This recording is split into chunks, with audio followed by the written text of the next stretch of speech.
Welcome to my channel. আজকে ভোর 4:45 নাগাদ শীতে কাঁপতে কাঁপতে বেরিয়ে পড়েছি সিঙ্গুর স্টেশনে যাওয়ার উদ্দেশ্যে। Tarakeswar to Howrah local time আছে 5:18 নাগাদ। তো সেই জন্যই এই ভোরবেলা কাঁপতে কাঁপতে কিন্তু চলে যাচ্ছি সিঙ্গুর স্টেশনে।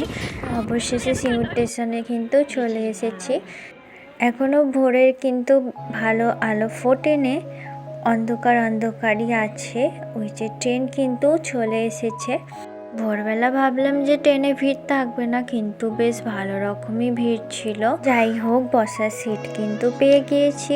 তো আমি এখানে চিড়ে ভাজার একটা ডাল ভাজা কিন্তু কিনে ব্যাগে ভরে নিলাম। ট্রেনে বসে বসে এই স্নিগ্ধময় ভোরের আলো দেখতে দেখতে কখন শেওড়াফুলি জংশনে চলে এসেছি তার টের পাইনি। তখন বাজে 5:44। এবারে হাওড়া টু কাটোয়া লোকাল ধরবো বলে কিন্তু ট্রেনের জন্য ওয়েট করছিলাম।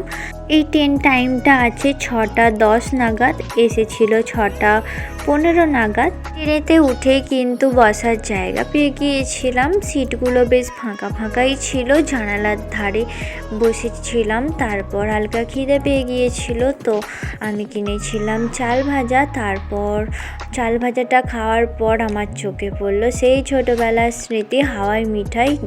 কে কে হাওয়াই মিঠাই খেতে এখনও ভালোবাসো অবশ্যই কমেন্ট করে জানিও। তারপর আমি কিন্তু নবদ্বীপ স্টেশনে চলে এসেছি। হ্যাঁ, কোথায় যাব তো বলাই হয়নি, আমি মায়াপুর গিয়েছিলাম, কিন্তু নবদ্বীপ ধামের বিভিন্ন মন্দির দর্শন কিন্তু করা হয়নি। আজকে ওই নবদ্বীপ ধামটাই পুরোটা ঘুরবো বলে এসেছি। আর ট্রেন থেকে নেমেছিলাম ওই 8:01 নাগাদ। তো নবদ্বীপ স্টেশন থেকে নেমে কিন্তু একটা টোটো ভাড়া করে নিয়েছিলাম। টোটোতে কিন্তু 13টা ধাম ঘোরাবে বলেছিল, 600-700 টাকা নেবে বলেছিল। তো আমরা কথা কয়ে 500 টাকা দেবো বলেছিলাম। তো যাই হোক, তো প্রথমে এই শ্রী শ্রী কেশবজি গৌর মঠে দর্শন করলাম। মন্দিরটা কিন্তু বন্ধ ছিল। শ্রী জগন্নাথ, বলরাম, সুভদ্রাকে কিন্তু দর্শন করা হয়নি, কিন্তু ওপরে গিয়েছিলাম। 10 টাকা করে টিকিট নিয়েছিল।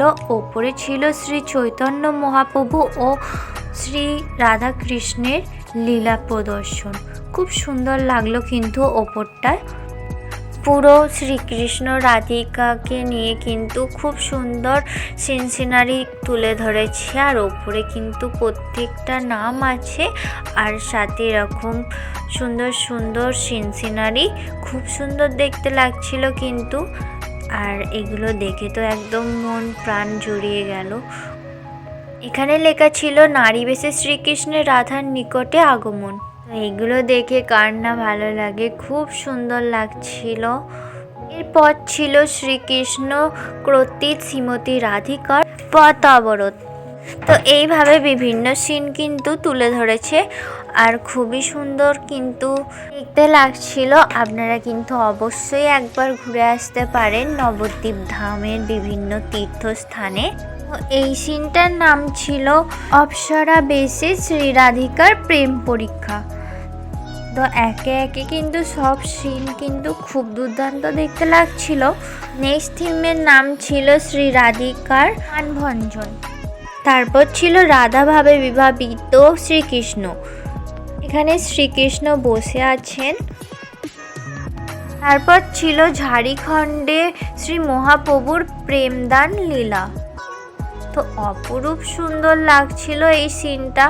বিভিন্ন পশু পাখি এবং গোপিনীর মাঝে বসেছিল শ্রীকৃষ্ণ ও রাধিকার। এখানে লেখা আছে শ্রীকৃষ্ণের রাধারানীর নিকট কীর্তন শ্রবণ। এখানটা কিন্তু খুব সুন্দর লাগছিল। পদ্ম ফুলের ওপর শ্রী রাধিকা ও কৃষ্ণ বসে আছে, আর পিছনে ময়ূরের কি সুন্দর পাখনা মেলেছে।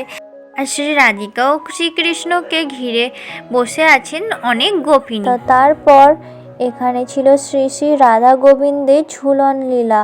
তো এখানে শ্রীকৃষ্ণ ও রাধিকা কিন্তু ঝুলন লীলায় মেতে উঠেছেন, পাশাপাশি অনেক সখীরা নৃত্য করছিলেন। তারপর ছিল শ্রীকৃষ্ণ বিরহে বিরহিনী রাধিকা।